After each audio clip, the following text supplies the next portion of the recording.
These secret tips and tricks were from my 100 plus hours of gameplay in Palworld. I bet there is at least 3 you didn't know that you need to know. Like when you first spawn, it mentions the 3 towers on that tablet, and you're actually able to see all 3 of those towers from Spawn Island. Speaking of Spawn Island, when you first get in, be sure to go to the back because there's a dungeon, and go into that dungeon and catch a Killamari. Killamari is way better on stamina, and it gives you a little boost when you use it. He also has no durability, but if you are going to be using a glider, be sure to go into the repair station and press R. It repairs all tools and it repairs all armor. Moving on to 5 though, food timers really suck. So to bypass that, if you press sort while the food is in your inventory, it resets the timer. Talking about timers though, if you're able to put stuff in campfires, put it in because it holds all of those items and it makes it so it has no timer. I recommend you having a PAL box that is directly farm related. Now, have 2 or 3 ranches. This is where I also recommend you having your breeding area because you're able to mass produce cake, and on top of that, you're able to take the planting guys from your old base and take them out, and you're able to put more useful things in. With all the cake that you get from that designated farm, I would recommend breeding as soon as possible. It is insanely good on experience, and you get new pals. On top of all of that, if you're going to be mass producing, you're going to want a ton of cake, and you're going to want a pal condenser next to you because you're going to be able to get those stars on your pals. Speaking of breeding, viewing cages are amazing for extra space because my PAL box is already full and your PAL box, if you're mass producing breeding, is going to get full. If it does get full, be sure to use the spares and duplicates and find the best one and level its skill up in the condenser to 4 stars, and all of its base stats will get raised by 1.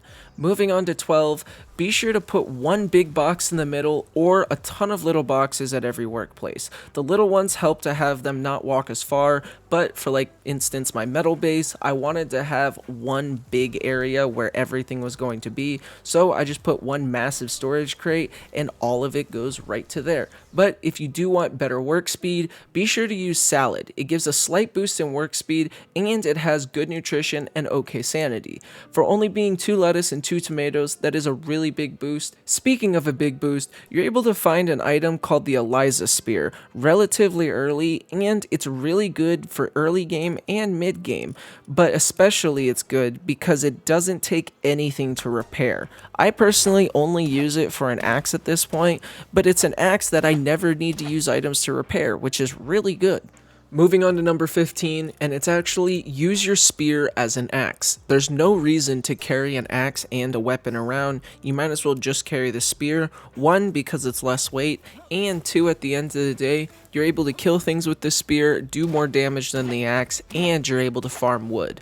But what if you're exploring and it gets cold, or it gets hot? What should you use? When exploring, I always bring around 1 or 2 undershirts everywhere I go, and personally, I rarely ever change my armor. The undershirts are really nice, and also personally, I haven't realized the pendants doing too much of a boost in really anything. I have a few of them, but if you guys know where to get any of the really good ones, be sure to let me know down in the comments. 1 pal that's really nice to have at the base just in case you die is Kitsune.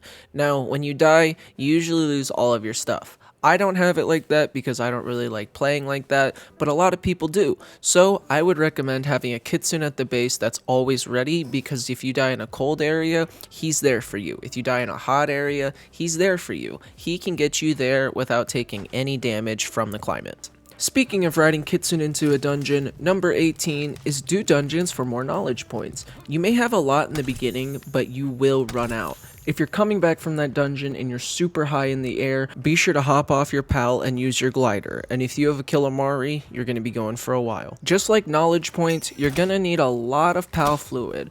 So be sure to run around and kill anything that's a water type. Or if you just want to go specifically for pal fluid, go to any of the coast and look for pangolets, cellerays. All of the water types on the coast are sure to drop pal fluid. On to 21, when you go to place something in a 1x1 area and it doesn't allow you, like the bathtub or a few other things, if you destroy the roof and then place it and then place the roof, it will all be flush. If you're moving a buildable item from base to base and you want to get the resources but you don't want to search through every single box, just build it and then dismantle it and you'll get exactly what you need. And for a bonus tip, catch a merchant. You will have all the stuff he sells at your fingertips, and you'll be able to sell any item you want instead of waiting for a wandering merchant or going to towns. If you guys do need a food guide or an amazing metal based location, be sure to go check out my other videos, or if you want to see my Palworld series, be sure to check that out also. But if you guys did enjoy, be sure to drop a like and subscribe for more. Without further ado, hope to next video, y'all. Peace. What? I thought the video was over. One tip that I wanted to get out at the end is that if you want easy experience at a really early stage, go into dungeons and you're able to farm those people for pal spheres and a bunch of other stuff, including gold and experience.